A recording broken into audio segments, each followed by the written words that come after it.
오늘 이 말씀은 요셉이 청지기에게 아주 이상한 명령을 내리는 것으로부터 시작합니다. 청지기는 상당히 이해할 수 없는 이런 행동들, 요셉이 자루에 곡식을 담는 것과 동시에 그 곡식을 산 돈을 자루에다 같이 넣어라, 지난번하고 똑같은 명령을 하죠. 그러다가 여기 보면 마지막 한 청년이라고 하는 것은 한 명밖에 없죠. 다 나이가 많으니까 청년은 베냐민을 가리키는 것이 분명합니다. 청년에게는 은잔을 넣어라, 이렇게 말합니다.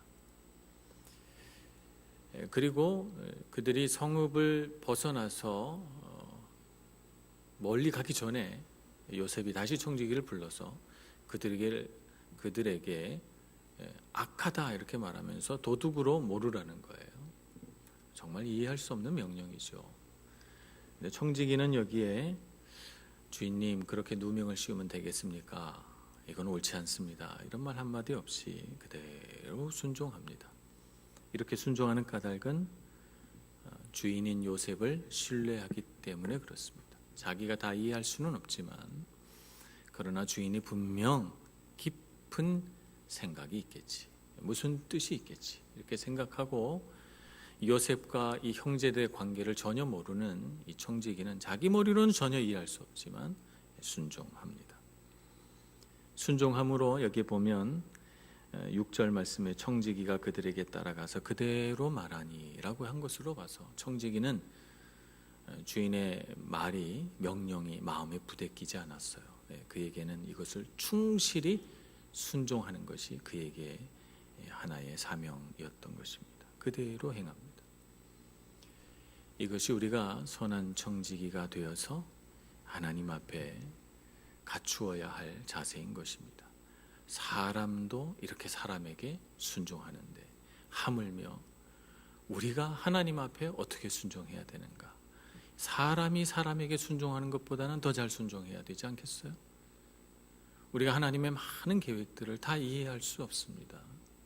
그러나 주님께서 가라 하면 가고 서라 하면 설 수 있는 그런 믿음의 능력, 믿음의 순종을 저와 여러분이 갖추어서 정말 주님께서 쓰시기에 조금도 부족함이 없는, 주님 앞에 내 고집과 내 생각을 주장하지 않는 순복하고 순종하는 예수 그리스도 닮은 믿음의 사람이 되기를 간절히 소원합니다. 요셉이 청지기에게 명령한 것을 보니까 상당히 자세하고 섬세합니다. 요셉이 분명한 계획이 섰기 때문에 그렇습니다. 양식을 자루에 담으라, 각기 양식 산 돈도 자루에 담으라, 은잔을 한 사람에게 넣으라, 또 형제들을 떠나가게 하라, 떠나갈 때 성읍을 벗어나자마자 쫓아가서 그들을 다시 데려오라, 도둑으로 몰아서 데려오라는 거예요. 요셉의 계획을 따라서 이 11명의 형제들은 매우 큰 궁지에 빠지게 됩니다. 이 요셉의 계획은 복수일까요, 아닐까요? 이들에게 복수하려는 계획입니까? 아니면 복수가 아닌 다른 계획입니까? 아니지요. 복수가 아니에요. 왜 아닌가? 정말 복수라면 베냐민에게 은잔을 넣지 않아요. 베냐민은 보호하고 아마 그 중에서 자기에게 가장 모욕적인 말을 하고 가장 아마 심하게 대했던 형, 내가 제일 미워하는 형에게 은잔을 넣거나, 아니면 은잔을 10명에게 다 넣고 베냐민만 안 넣는 거죠. 그러면 멋진 복수가 됩니다. 그들을 다 도둑으로 몰아서 애굽의 감옥에 가두고 정말 요셉이 하고 싶은 대로 실컷 복수할 수 있어요. 그런데 그렇게 하지 않았어요. 자기가 가장 사랑하는, 보자마자 눈물을 흘렸던 자기 어머니의 아들 베냐민에게 은잔을 넣습니다. 복수심이라고 하는 것은 이런 마음이야. 내가 당한 만큼 너도 겪어봐라 라고 하는 것이 복수심이에요. 그래서 사람의 마음은 복수하려고 할 때 내가 당한 만큼 상대방에게 해주려고 하는 건데, 현실은 그렇습니까? 현실은 그렇지 않아요. 어떻게 하죠? 내가 당한 것보다 더 심하게 해요. 복수라고 하는 것이. 그대로부터 그랬어요. 라멕이라고 하는 사람도 자기에게 조금이라도 해를 가한 사람은 자기가 7배로 갚아주겠다고. 이것이 복수심이에요. 그래서 실제로 복수심을 가진 사람에게 나타나는 현상은 내가 당한 것보다 더 많은 악한 일을 하게 돼요. 그래서 복수심을 품고 사람이 살게 되면 내가 그 미워하는 그 대상보다 더 악한 사람이 되기가 참 쉽습니다. 그래서 성경에서는 이렇게 가르치죠. 눈에는 눈, 이에는 이. 이렇게 하라는 거예요. 자기가 손해본 만큼만 그렇게 하라는 거죠. 이것이 공평하다는 거예요. 이것은 한편으로 보면 공평한 법 집행이고 엄정한 법의 집행인 동시에 지나친 복수를 방지하려고 하는 하나님의 지혜로운 율법이기도 합니다. 어쨌든 요셉의 계획은 복수가 아니에요. 복수가 목적이 아닙니다. 복수가 아니라면 왜 이런 계획으로 형제들을 궁지로 몰아넣는 것일까요? 왜 이렇게 형제들에게 누명을 씌워서 그들에게 고통을 주는 것일까요? 첫째는 요셉이 처음 고난을 받고 노예로 팔려 갈 때의 그 상황과 비슷한 상황을 만들어 보자는 거예요. 그것이 첫 번째 목적이고, 두 번째는 그 비슷한 상황에서 형들이 어떻게 반응하는가 하는 것을 보기 위한 것이 두 번째 목적이에요. 그래서 요셉의 상황과 상당히 비슷합니다. 형들의 미움이 있었어요. 그것이 어떤 계획을 만들어내죠. 요셉은 형들을 미워하고 있는 것은 아니지만 요셉은 계획을 세워서 그들에게 고통스러운 상황을 만들어줘요. 그리고 그러한 상황 속에서 가장 큰 피해를 당하는 사람은 그 중에 가장 나이 어린 자예요. 요셉이었죠. 오늘도 가장 나이 어린 자 베냐민입니다. 이 두 사람은 공통점이 한 어머니 라헬의 두 아들이라는 공통점을 갖고 있어요. 요셉은 노예로 팔렸어요. 오늘 대화에서도 우리가 보았다시피 청지기가 이렇게 말합니다. 그는 내게 종이 될 것이요. 형들은 이렇게 말해요.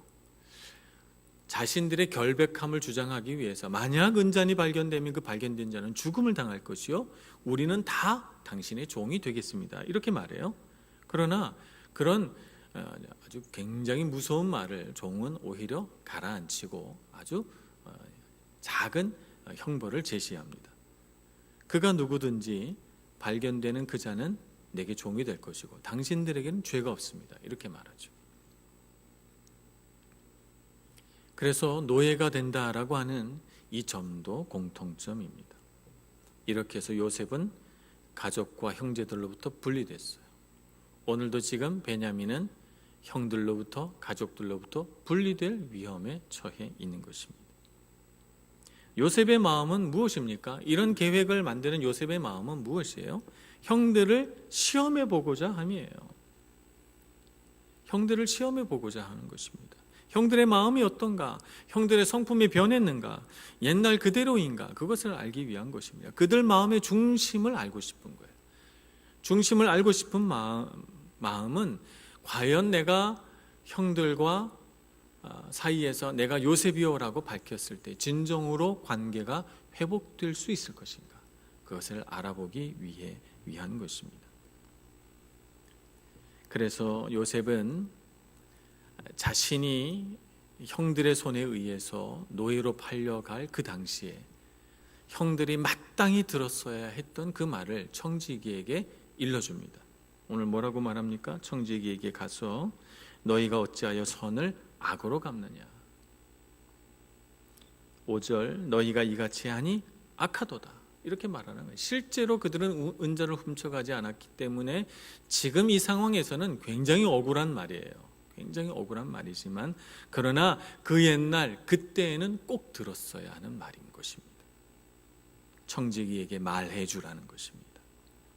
그들 마음속에 요셉을 노예로 팔던 그때가 생각나게 하고 그래서 그들 마음속에 진정으로 회개하는 마음, 자신이 정말 잘못했다고 하는 마음을 느끼고 화해할 수 있을 것인가, 그들이 고백할 수 있을 것인가 라고 하는 것을 알아보고자 합니다. 이렇게 하는 이유는 형들을 막 괴롭혀서 그들이 요셉의 발 앞에 무릎 꿇게 함이 아니고 화해하고 회복하기 위해서예요. 요셉은 이미 다 용서했습니다. 정말 그가 마음속에 용서하는 마음을 갖지 않고 복수심을 품고 언젠가는 내가 그들을 보게 되면 내가 언젠가는 성공해서 그들을 반드시 그 죗값을 치르게 하리라 라고 하는 마음으로 살았다면 그가 하나님의 축복을 이와 같이 누리지 못하게 돼요. 그 복수심과 용서치 않는 마음 때문에 그는 그의 삶 가운데 많은 독들을 뿜어내면서 살았을 거예요. 그래서 사람들이 요셉을 보면서 하나님이 함께 하신 자라고 결코 느끼지 못했을 거예요. 그는 용서했고 그의 마음속에서는 형들을 다 풀어주었던 것입니다. 지금 알고 싶어하는 것은 나는 기꺼이 내 마음속에서 형들을 용서하고 받아들일 마음의 준비가 되어 있는데 형들은 내 앞에 와서 진정으로 자기의 잘못을 뉘우치고 회개하고 고백할 수 있을까? 그렇게 함으로써 진정한 관계 회복이 이루어질 수 있을 것인가? 지난날에 그들의 악함으로 그들의 죄로 인해서 만들어진 상처, 그 상처로 만들어진 불행한 기억들, 그 불행한 기억들이 만들어낸 그 관계사에 쌓여진 높은 담들을 허물 수 있을 것인가 라고 하는 것을 알아보기 위한 것입니다.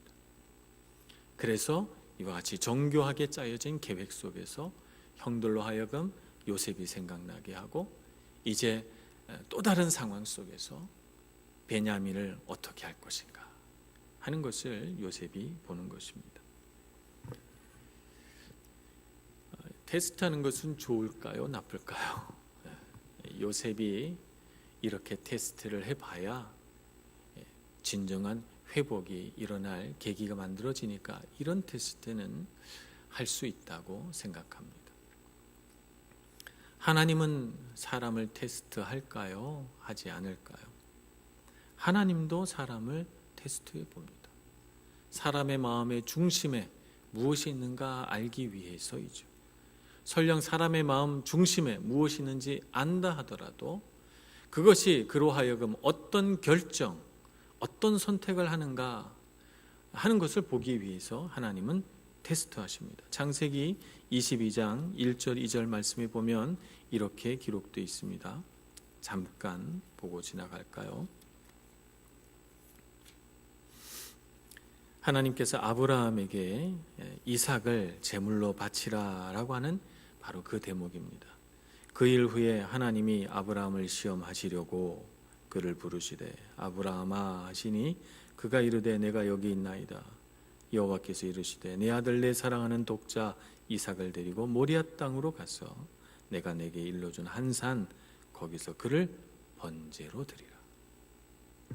진정으로 하나님께서 이삭을 번제로 드려지기를 바라셔서 하는 말이 아니죠. 아브라함의 마음속에 무엇이 있는가 그것을 알고 싶어 하시기 때문이고 그것을 아시지만 그가 진정으로 그의 삶 가운데 행동으로 보여주는가 하는 것을 보기 위함이에요. 그래서 테스트하셨습니다.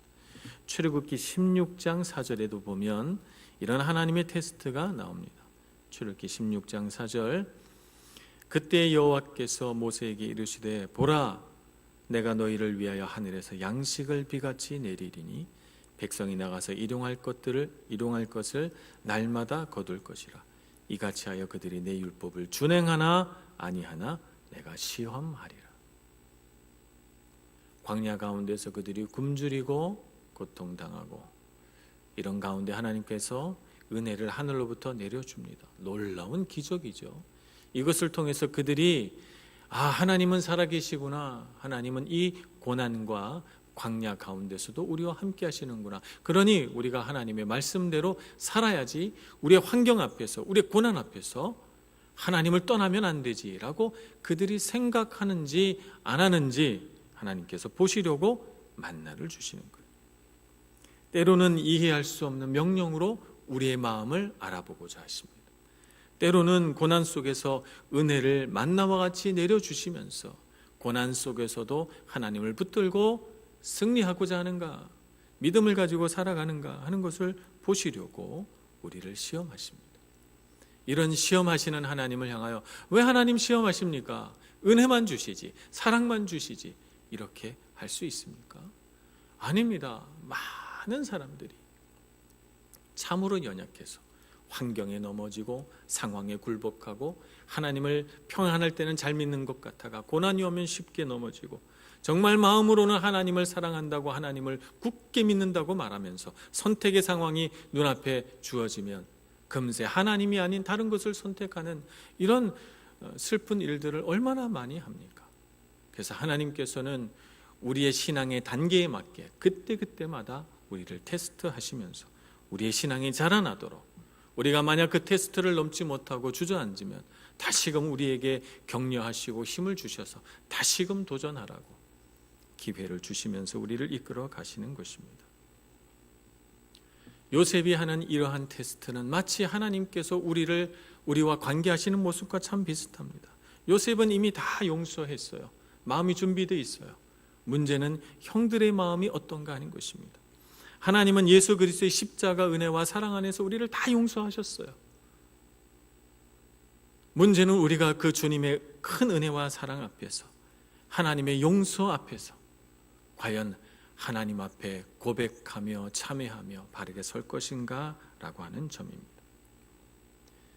하나님의 큰 사랑과 그 무한한 용서 앞에서 주님, 나는 죄인입니다. 내가 참으로 그것 모르고 주님께 바라기만 하고 살았습니다 라고 고백할 것인가? 아니면 하나님, 내가 주님 앞에 얼마나 헌신하고 얼마나 많이 수고했는데 왜 나에게 복을 안 주십니까? 라고 생각하는 대단히 자기중심적인 관점으로 살아갈 것인가?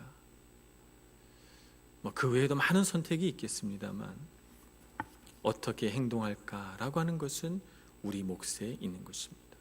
그러므로 우리는 하나님 앞에서 어떤 경우에도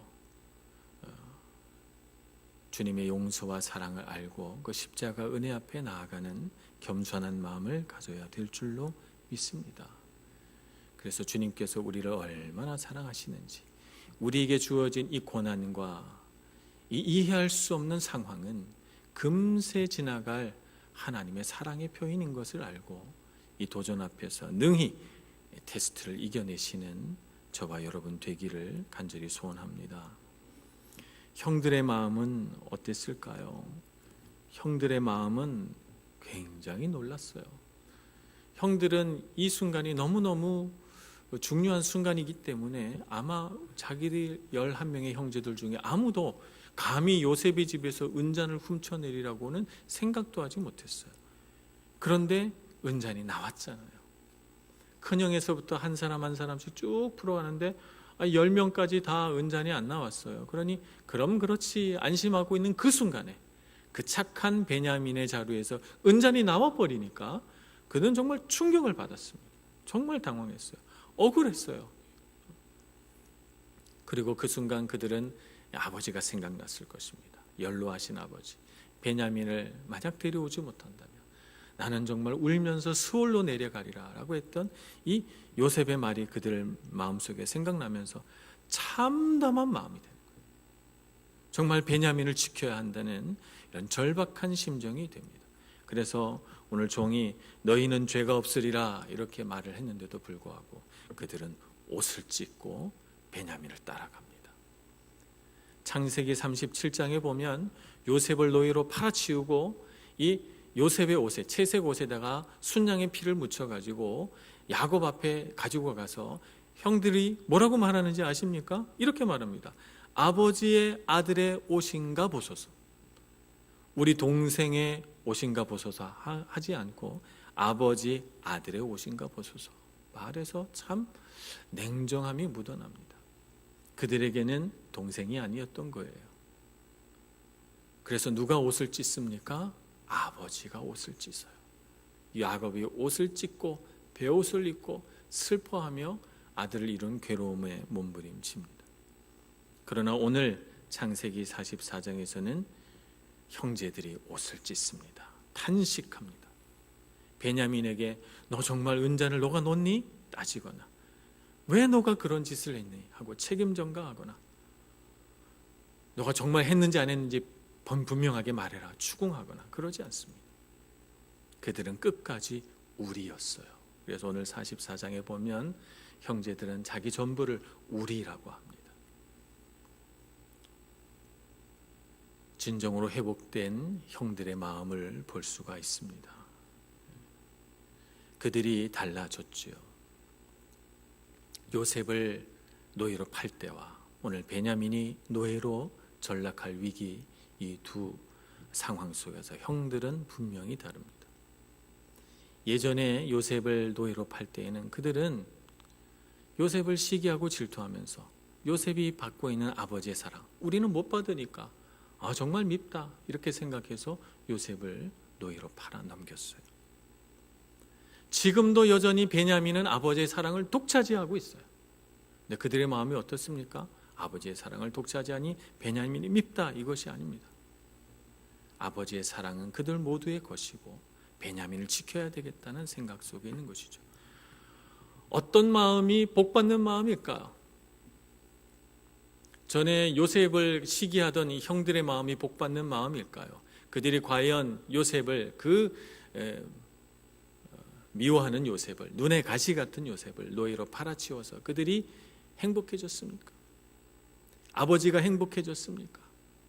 그들의 삶이 더욱 윤택해지고 아름다워졌습니까? 결코 그렇게 되지 않았어요. 그러나 이제 이 긴박한 상황 속에서 그들이 베냐민을 위하여 희생하고 베냐민을 우리라고 생각하고 나중에 14장 이후에 나오겠지만 차라리 나를 노예로 삼으소서라고 하는 것이 이 형들의 마음이었기 때문에 이 마음이 복받는 마음이 되어서 나중에 요셉이 이 형들에게 이르기를 당신들의 자녀들을 내가 기르리이다 이렇게 고백하잖아요. 복받는 마음이죠. 우리가 이 세상을 어떻게 살아야 복을 받을까요? 우리 앞에 있는 어떤 사람 누군가가 잘 되고 누군가가 성공하고 성취하면 정말 밉다. 왜 저 사람은 잘 되고 나는 안 되나? 이 마음은 절대 복받는 마음이 아니에요. 우리는 다른 사람이 잘 되면 우리가 다 잘 된 것처럼 행복해하고 즐거워하고 그 우리로 인하여서 우리가 자꾸 사람들에게 복을 주는 사람이 될 때 우리가 다 잘 될 줄 믿습니다. 이런 우리가 될 때 우리가 복받는 줄로 믿습니다. 그러니 누군가 좋은 소식이 들리거든 박수 쳐주고 누구가 슬프고 힘든 일을 겪거든 같이 울어주면서 우리가 우리인 것을 분명히 깨닫는 교회 공동체가 되기를 소망합니다. 우리는 예수 그리스도의 몸입니다. 예수 그리스도의 몸으로서 손이 발더러 너는 천하고 미련한 것이니 너는 가치 없다 이렇게 말할 수가 없습니다. 발이 좋은데 우리를 인도해 가면 너 왜 그런데 인도해 가니? 왜 발은 이렇게 좋은 일만 하고 칭찬만 받지 생각하면서 손이 나는 복이 없다 이렇게 생각할 수 있습니까? 우리는 그리스도의 몸이기 때문에 누군가가 잘 되면 우리가 잘 된 거예요. 누군가가 복 받으면 우리가 복 받은 거예요. 누군가가 고통받으면 우리가 아픈 것처럼 같이 아파해야 되는 것입니다. 교회 공동체로서 우리가 예수 그리스도의 몸인 것을 알고 복 받을 만한 마음으로 이 세상을 살아가는 저와 여러분 되기를, 그래서 하나님과 우리 사이에 세워져 있던 모든 담이 다 무너지기를 간절히 소원합니다. 기도하겠습니다. 자비로우신 하나님, 주의 큰 은혜를 우리에게 부어 주옵소서. 우리의 연약한 심령에 사로잡혀서 요셉의 형들처럼, 예전의 형들처럼 그렇게 살지 않게 해 주옵소서. 오늘 요셉의 마음과 같이 또 요셉 앞에 옷을 찢으며 나아가는 이 형들의 마음과 같이 우리가 하나님의 한 식구인 것을, 예수 그리스도의 몸인 것을, 주님의 사랑받는 한 가족인 것을 깨닫게 해주셔서 주님의 복받는 저희들 모두가 다 되게 하여 주옵소서. 예수님의 이름으로 기도합니다. 아멘.